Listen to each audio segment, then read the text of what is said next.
مقبوضہ کشمیر کے مسلمانوں پر بڑے پیمانے پر مظالم اور انسانی حقوق کی بدترین پامالیوں کو رکوانے اور بھارتی جارحیت کو بے نقاب کرنے کی غرض سے 5 فروری کو یوم یکجہتی کشمیر کے موقع پر برطانوی وزیراعظم ٹریزا مے کے حلقہ انتخاب میڈن ایڈ سے انڈین ہائی کمیشن لندن تک برٹش پاکستانی اور کشمیری کار ریلی نکالیں گے۔ کار ریلی نکالنے کے انتظامات اوورسیز پاکستانیز ویلفیئر کونسل نامی تنظیم نے کیے ہیں۔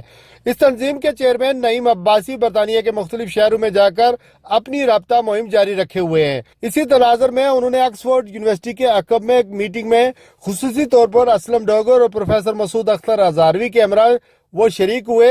نعیم عباسی نے اپنے خطاب میں کہا کہ یہ پہلا موقع ہے کہ کسی برطانوی وزیراعظم کے حلقہ انتخاب سے براہ راست کشمیر کے لیے لابینگ ہو رہی ہے۔ انہوں نے کہا کہ کشمیریوں کی جدوجہد آزادی میں انہیں اکیلا نہیں چھوڑے جائے گا۔ ساتھی رپورٹر ندیم ارشاد کے ساتھ شیراز خان، بیورو چیف، روز نیوز UK۔